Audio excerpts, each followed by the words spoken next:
Hi hello friends, എല്ലാ കൂട്ടുകാർക്കും പുതിയൊരു റിവ്യൂയിലേക്ക് സ്വാഗതം.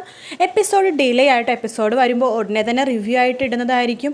അപ്പോൾ ഇന്ന് കാണാൻ പോണ നമ്മുടെ അവർണിക ആകെപ്പാടെ വിഷമിച്ചിട്ട് ആകെ ദേഷ്യത്തിൽ കിഷോറിനോട് പറയുന്നുണ്ട്, ഇത് കണ്ടില്ലേ, നമ്മുടെ കമ്പനിയുടെ തളർച്ച ആരംഭിച്ചു കഴിഞ്ഞു, നമ്മുടെ കമ്പനി ഇനിയും സീറോയിലേക്ക് ആവാൻ പോവാണ്, നീ നോക്കിക്കോ, നീ കാരണമാണ് ഇതൊക്കെ സംഭവിക്കുന്നത്, എങ്ങനെ നിന്ന കമ്പനിയാണ്, നീ കാരണം കുത്തനെ താഴേക്ക് പോയി, ഇനി നമ്മൾ എന്ത് ചെയ്യും, കമ്പനിയുടെ എല്ലാ പേരും എല്ലാം പോയി എന്നൊക്കെ പറഞ്ഞിട്ട് ഭയങ്കര വിഷമത്തിലാണ് കേട്ടോ.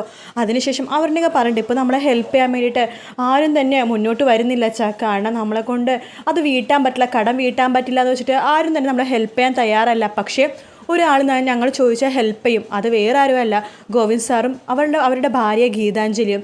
അപ്പോഴേക്കും നമ്മുടെ അവർണികയുടെ അച്ഛൻ പറയുന്നുണ്ട്, അയ്യോ അത് നാണക്കേട് പോലെയല്ലേ മോൾ, അവരോട് എങ്ങനെയാണ് ചോദിക്കാമെന്ന് പറയുമ്പോഴേക്കും, എന്ത് നാണക്കേട് അച്ഛാ, ഈ കാര്യത്തിൽ നാണക്കേട് വിചാരിക്കേണ്ട കാര്യമൊന്നുമില്ല, ഈ പ്രതിസന്ധി തരണം ചെയ്യണമെങ്കിൽ ഗീതാഞ്ജലി തന്നെ വിചാരിക്കണം. അതുകൊണ്ട് അവർണിക പറയുകയാണ്, ഗീതാഞ്ജലി നാനും തമ്മിൽ നല്ലൊരു ഫ്രണ്ട്ഷിപ്പ് ഉണ്ട്, ചോദിക്കാമെന്ന് പറയുവാണ്. ഇതൊക്കെ കേട്ടിട്ട് കിഷോർ ആകെ ഞെട്ടിയിരിക്കുക കേട്ടോ. ഗീതാഞ്ജലിയെ വിളിക്കുന്നുണ്ട് അവർണിക, ഞാൻ നോക്കട്ടെ അവർണിക എന്ന് വിളിച്ചിട്ട് പറഞ്ഞിട്ട് ഗീതാഞ്ജലി ഫോണൊക്കെ വെക്കുന്നുണ്ട്. ശേഷം ഈ കാര്യം ഗോവിന്ദനോട് പറയുമ്പോൾ ഗോവിന്ദ് പറയുന്നുണ്ട്, ഞാൻ സഹായിക്കില്ലെന്ന് വിചാരിച്ചിട്ട് നിന്നെ വിളിച്ചിട്ട് അവര് ഈ കാര്യം പറഞ്ഞത് നിന്നെ മുന്നിൽ നിർത്തി കാര്യം സാധിക്കാൻ വേണ്ടിയിട്ടല്ല അവർ നിന്നെ തന്നെ വിളിച്ചത് എന്നൊക്കെ പറയുകയാണ്. എന്തായാലും ഈ കാര്യത്തിൽ ഞാൻ ഇടപെടില്ല, നീയായി നിൻ്റെ പാടായി, നിനക്ക് എന്ത് വേണമെങ്കിലും ചെയ്യാമെന്ന് പറയുമ്പോൾ ഗീതു പറയുന്നുണ്ട്, സാർ അവർ വല്ലാത്തൊരു അവസ്ഥയിലാണ്, അവരെ ഹെൽപ്പ് ചെയ്യേണ്ടത് നമ്മുടെ കടമയല്ലേ എന്ന് പറയുന്നുണ്ട്. ഞാൻ പറഞ്ഞല്ലോ ഈ കാര്യത്തിൽ ഞാൻ ഇടപെടില്ല, നീ എന്താ ചെയ്തോ എന്ന് ഗീതുവിനത് പറയുകയാണ്. എന്തായാലും ഒരു കാര്യം ഉറപ്പാണ്, അവർണികനെ ഗീതു 100% ഹെൽപ്പ് ചെയ്യും എന്നുള്ള ഉറപ്പാണ്. അതുപോലെ തന്നെ ഗീതാഞ്ജലി ഹെൽപ്പ് ചെയ്യുന്നത് കൊണ്ട് തന്നെ അവർണികയുടെ കമ്പനി താഴേക്ക് പോകാണ്ട് വീണ്ടും വീണ്ടും പതുക്കെ മുകളിലേക്ക് കയറി വരും കേട്ടോ. അങ്ങനെ ഗീതും നമ്മുടെ അവർണിക തമ്മിൽ നല്ല കൂട്ടാവാൻ പോകുന്ന ഭാഗങ്ങളാണ് ഇനി കാണാൻ പോകുന്നത്. അങ്ങനെ നമ്മുടെ ഗോവിന്ദാണെങ്കിൽ നമ്മുടെ ഗീതുവിനോട് വളരെയധികം ചൂടായിട്ടും വളരെയധികം ദേഷ്യത്തോട് കൂടിയിട്ടാണ് കേട്ടോ കാറിലൊക്കെ സംസാരിക്കണത്.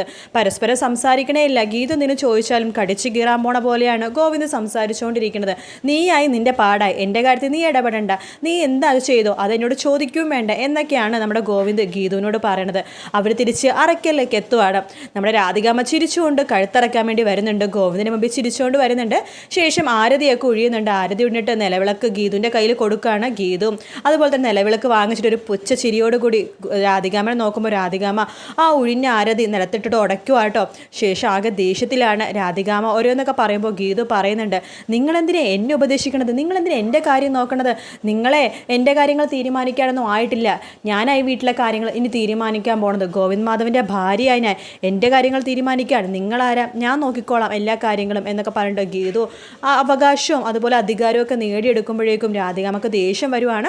വരുണിനെയൊക്കെ വലിച്ച് കീറാൻ പോവാട്ടോ നമ്മുടെ ഗീതു. എന്തായാലും ആ ദേഷ്യത്തിൽ രാധികാമ്മ എല്ലാം തകിടം മറിക്കുവാട്ടോ, എല്ലാം ഉടച്ച് തകിടം മറിക്കുവാണ്. എന്ത് ചെയ്യണമെന്നറിയാണ്ട് ഇത്ര നാൾ കെട്ടിപ്പൊക്കിയതെല്ലാം അവളെല്ലാം ഒറ്റയടിക്ക് എടുക്കുവാണല്ലോ ഈശ്വര എന്നൊക്കെ രാധികാമ്മ വിചാരിക്കുകയാണ്. ഗീതു ആണെങ്കിൽ രാധികയുടെ മുമ്പിൽ നല്ല ഭീഷണിയായിട്ട് തന്നെ നിൽക്കുന്നുണ്ട്. കാത്തിരുന്ന് കാണാം. വീഡിയോ ഇഷ്ടപ്പെട്ടെങ്കിൽ ലൈക്ക് ചെയ്യുക, സബ്സ്ക്രൈബ് ചെയ്യുക, കമൻറ്റ് ചെയ്യുക. വീഡിയോ ആയിട്ട് ഉടനെ തന്നെ കാണാം. Take care, bye bye.